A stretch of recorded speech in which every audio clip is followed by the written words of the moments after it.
సుదీర్ఘంగా 3 గంటల పాటు జరిగింది. 12 అంశాల మీద పొలిట్ బ్యూరోలో చర్చించడం జరిగిందని చెప్పి తెలియచేస్తున్నాను. మొదటగా గత నెల 22వ తారీఖున పహల్గామ్లో టెర్రరిస్టుల దాడుల్లో అసువుల బారినటువంటి అమాయకులైనటువంటి 26 మంది యాత్రికులను ఉగ్రవాదులు పొట్టన పెట్టుకున్నారు.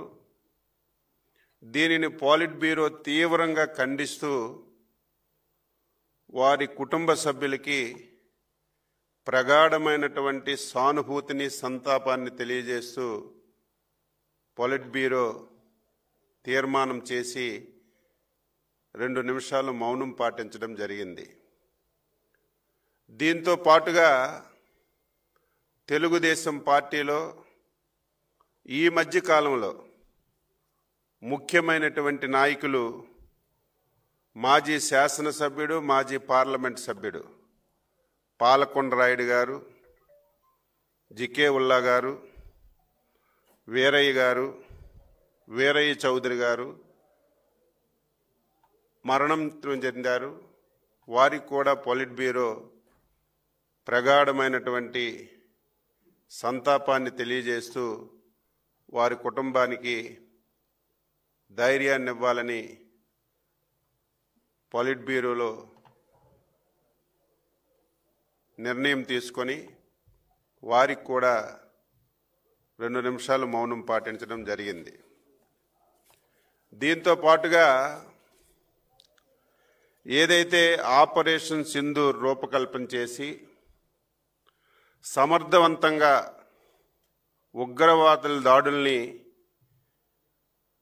పాక్ సైనిక చర్యలను తిప్పికొట్టి ప్రజల నమ్మకాన్ని, దేశం యొక్క ప్రతిష్టను పెంచి పాకిస్తాన్ను ఒంటరిపాటు చేసినటువంటి భారత ప్రధాని శ్రీ నరేంద్ర మోడీ గారికి, త్రివిధ దళాల్ని, వారి అధిపతుల్ని, ఈ ఆపరేషన్ సింధూర్లో పాల్గొన్నటువంటి ప్రతి ఒక్క సైనికుడికి అభినందిస్తూ పొలిట్ బ్యూరో తీర్మానం చేసిందని చెప్పి సందర్భంగా తెలియజేస్తున్నాను. దీంతో పాటుగా తెలుగుదేశం పార్టీ చరిత్రలో ఎంతోమందికి పద్మభూషణలు, విభూషణలు, భారతరత్నలు తీసుకురావడానికి ప్రయత్నం చేశాం. కానీ ఈరోజు సాక్షాత్తు గౌరవ శాసనసభ్యుడు, మా పొలిట్ బ్యూరో సభ్యుడు నటరత్న శ్రీ నందమూరి బాలకృష్ణ గారికి పద్మభూషణ్ వచ్చింది. పొలిట్ బ్యూరో గౌరవ ముఖ్యమంత్రి గారు, జాతీయ పార్టీ అధ్యక్షులు గారి ఆధ్వర్యంలో ఏకగ్రీవంగా అభినందిస్తూ తీర్మానం చేసి ఆయనకి అభినందనలు కూడా తెలియచేశామని చెప్పి సందర్భంగా తెలియచేస్తున్నాను. ఏదైతే ఉగ్రవాదులు దాడి చేసి 27 మందిని పొట్టన పెట్టుకున్నారో, ఈరోజు కేంద్ర ప్రభుత్వం కూడా ఒక కార్యక్రమాన్ని రూపకల్పన చేసింది, తిరంగ సభలు జరపాలని. అందులో భాగంగా Telugu Desam party, Janasena party, BJP party 16, 17, 18 3 రోజుల్లో ప్రతి నియోజకవర్గంలో తిరంగా ర్యాలీలు జరిపి సభలు జరపాలని చెప్పి నిర్ణయం చేశామని చెప్పి మీ అందరికీ తెలియజేస్తున్నాను. తెలుగుదేశం పార్టీలో సభ్యత్వం చేరిన వారికి గతంలో ఎవరైనా ప్రమాదవశాత్తు చనిపోతే 2 లక్షల రూపాయలు బీమా సౌకర్యం ఉండేది. దాన్ని 5 లక్షలు చేశాం. మొన్న జనవరి నెల నుంచి అది అమలు చేస్తున్నాం. ఇప్పటికే 195 మందికి 9.75 కోట్ల రూపాయలు కార్యకర్తలకు అందించాం. ఈరోజు పోలిట్ బ్యూరోలో చర్చించి ఎక్కడ కూడా ఆలస్యం లేకుండా ఎవరైనా సభ్యత్వం ఉన్నటువంటి కార్యకర్త చనిపోతే వెంటనే రికార్డ్స్ అన్నీ ఎస్టాబ్లిష్ చేసి ఇన్సూరెన్స్ కంపెనీ వాళ్ళతో మాట్లాడి వీలైనంత తొందరగా క్లెయిమ్ వచ్చే విధంగా చర్యలు తీసుకోమని పోలిట్ బ్యూరోలో నిర్ణయం చేశామని చెప్పి తెలియజేస్తున్నాను. తెలుగుదేశం పార్టీ కార్యకర్తల సంక్షేమానికి, కార్యకర్తల యొక్క ఏదైనా ఇబ్బందులుంటే వెంటనే ఆదుకోవడానికి అన్ని విధాలు కూడా చర్యలు తీసుకుంటున్నాం. ఈ 11 మాసాల్లో 50,235 మందికి సుమారుగా 349 కోట్ల రూపాయలు అర్హత కలిగిన వాళ్ళకి సీఎంఆర్ఎఫ్ కింద వారికి ఆర్థిక సహాయం కూడా చేశాం.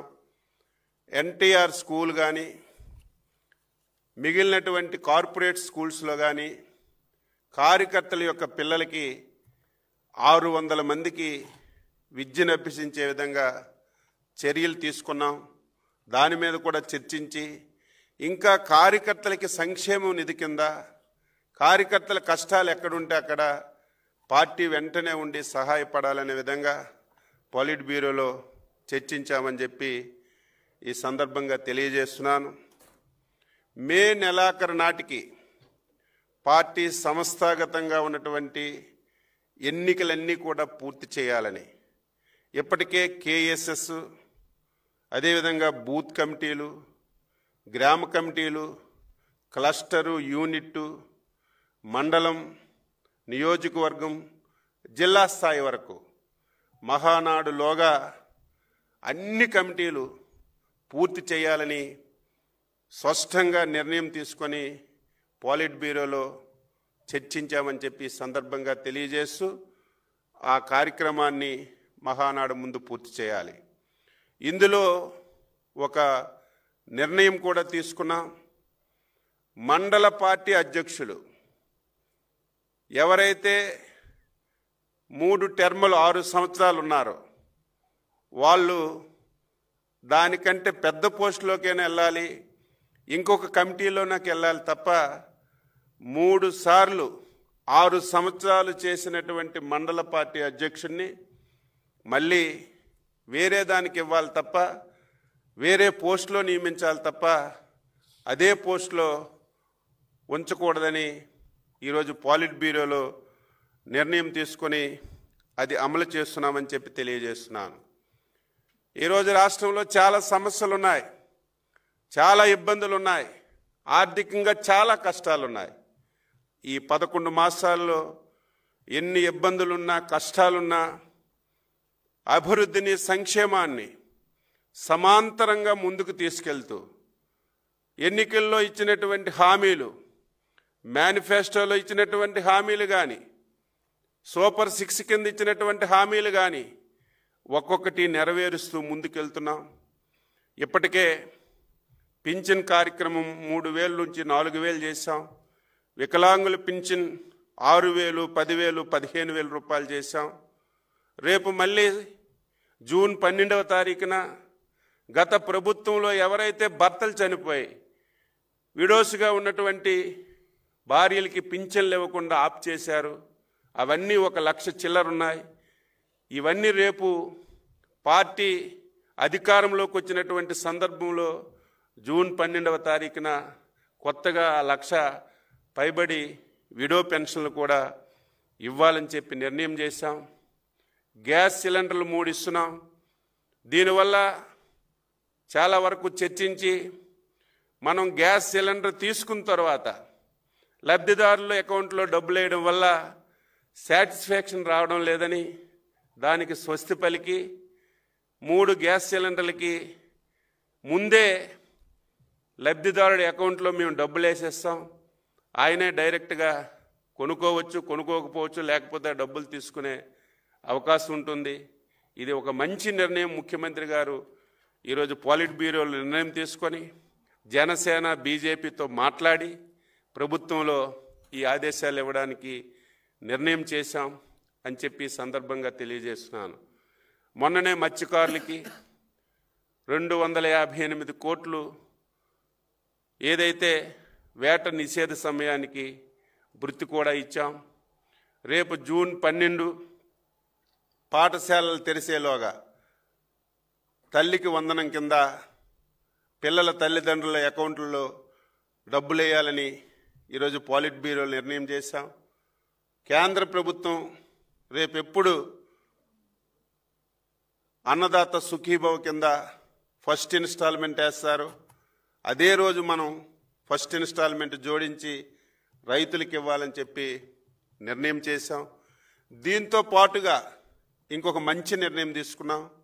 రేపా ఎల్లుండా 10 రోజుల్లో రాష్ట్ర ముఖ్యమంత్రి గారు, జాతీయ పార్టీ అధ్యక్షులు ఈ 12 మాసాల్లో ఏ నెలలో ఏ సంక్షేమ పథకం ఇస్తాం, ఏ తారీఖుని ఇస్తామనేది ఒక సంవత్సరం క్యాలెండర్ కూడా వీలైనంత త్వరగా ముఖ్యమంత్రి గారు సంక్షేమ పథకాలు ఏదైతే సూపర్ 6లో కానీ ఏదైతే మనం హామీలు ఇచ్చామో ఒక్కొక్క మంత్ ఒక్కొక్క సంక్షేమ పథకాన్ని అమలు చేయాలని 12 మాసాలు క్యాలెండర్ కూడా వీలైనంత తొందరగా ఇస్తామని చెప్పి సందర్భంగా తెలియచేస్తున్నాను.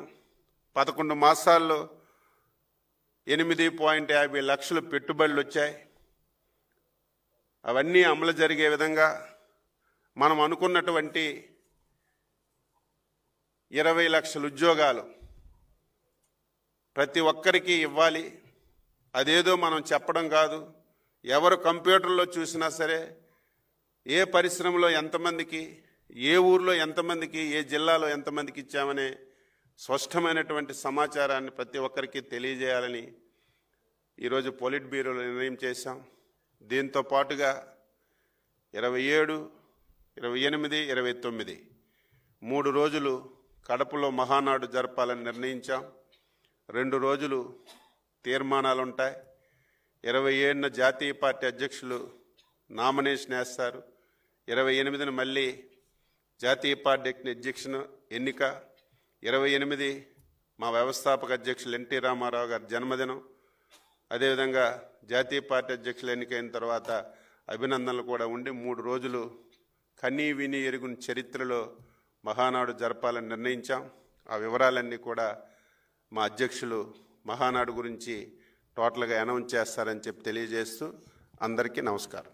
బహిరంగ సభ ఉంటుంది, అదే చెప్పాం. 2 రోజు తీర్మానాలు, 3వ రోజు బహిరంగ సభ. ఏదైతే 2014-19 తెలుగుదేశం పార్టీ కార్యకర్తలు వర్కులు చేశారో, నీరు చెట్టు కానీ నరేగా కానీ, గత 5 సంవత్సరాలు ఆ ప్రభుత్వం ఒక పైసా బిల్లు కూడా రిలీజ్ చేయలేదు.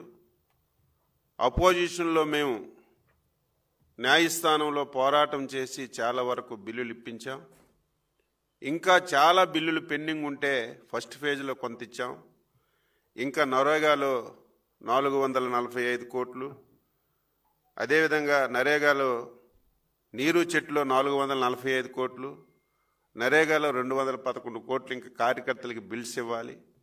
ముఖ్యమంత్రి గారు స్పష్టంగా చెప్పారు, ఎట్టి పరిస్థితిలో మహానాడు లోపు వీలైనంత వరకు ఈ బిల్స్ అన్ని కార్యకర్తలకి మనం ఇవ్వాలి, తప్పనిసరిగా ఇస్తామని చెప్పారు. ఈ పాలిట్ బ్యూరోలో దీని మీద కూడా చర్చించామని కార్యకర్తలకు తెలియజేస్తున్నాం. రెండవది 2014-19 దుర్మార్గమైనటువంటి ప్రభుత్వం మా కార్యకర్తల మీద అక్రమంగా 2887 కేసులు పెట్టారు. దాని మీద కూడా డిస్కషన్ వచ్చింది, అక్రమ కేసులు పెట్టారని. ఒకసారి లీగల్గా ఈ కేసులన్నీ కూడా స్టడీ చేసి ఏవైతే లీగల్గా వైబిలిటీ ఉంటాయో అవన్నీ కూడా రిఫర్ చేయాలి. డిసెంబర్ లోపు మ్యాక్సిమం ఏవైతే తప్పుడు కేసులు పెట్టారో ఇవన్నీ కూడా న్యాయపరంగా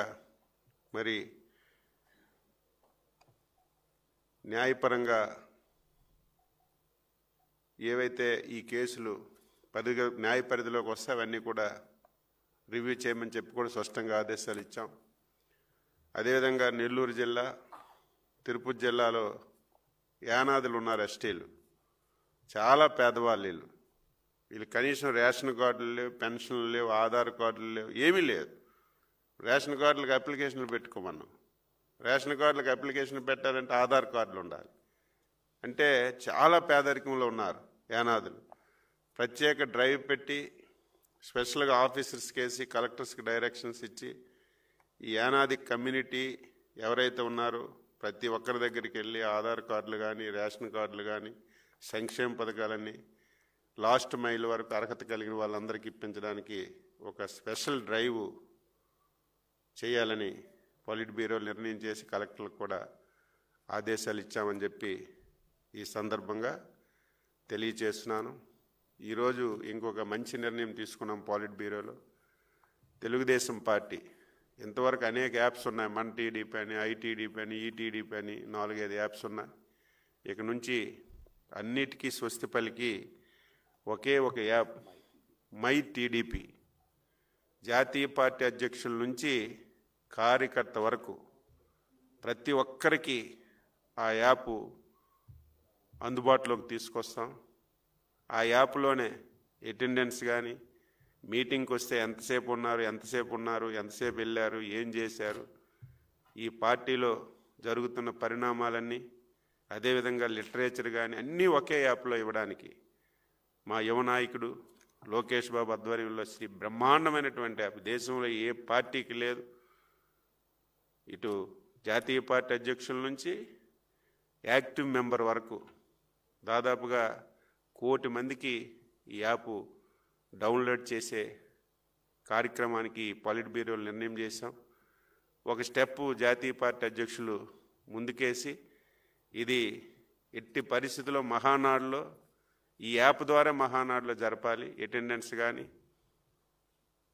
ఎవరెవరు వచ్చారు, ఎంతసేపు కూర్చున్నారు, ఎంతసేపు వెళ్ళారనేది స్పష్టంగా ఈ యాప్ ద్వారా తెలుస్తుంది. కాబట్టి యాప్ రేపు మహానాడు నుంచే ఉపయోగంలోకి తీసుకురావడానికి పొలిట్ బ్యూరోలో చర్చించి నిర్ణయం తీసుకున్నాం. ఇది ఒక మంచి కార్యక్రమం కార్యకర్తలకు అని చెప్పి తెలియజేస్తున్నాం. అదేవిధంగా పార్టీ కార్యాలయాలు కూడా ఎట్టి పరిస్థితుల్లో 1 ఇయర్లో అన్ని జిల్లాల్లో పార్టీ కార్యాలయాలు ఎట్టి పరిస్థితుల్లో నిర్మించాలి. దానికి రాష్ట్ర స్థాయిలో 3 మెన్ కమిటీ, ప్రతి జిల్లాలో 3 మెన్ కమిటీ. ఇమీడియట్గా కమిటీ 3 సభ్యులతో రాష్ట్ర స్థాయిలో వేస్తారు. అందులో అధ్యక్షుల నాయకత్వంలో ఉంటారు, జిల్లాలో జిల్లా మంత్రి నాయకత్వంలో ఉంటారు. అక్కడ సైట్లు సెలెక్ట్ చేసి కన్స్ట్రక్షన్ అంతా చేసి ఎట్టి పరిస్థితుల్లో 1 ఇయర్లో 26 జిల్లాలకి 26 కేంద్రాలయాలు, పార్టీ కార్యాలయాలు కట్టాలని నిర్ణయం చేశాం. ఈ విషయం కూడా మీ ద్వారా తెలియజేస్తున్నాం. చూసారు కదండి. మరి ఈ వీడియో కనుక మీకు నచ్చినట్లయితే ఒక లైక్ కొట్టేసి మీ అభిప్రాయాన్ని కూడా కామెంట్ బాక్స్లో తెలియజేస్తూ ఇలాంటి ఇంట్రెస్టింగ్ అప్డేట్స్ కోసం మా ఛానల్ని సబ్స్క్రైబ్ చేసుకోండి.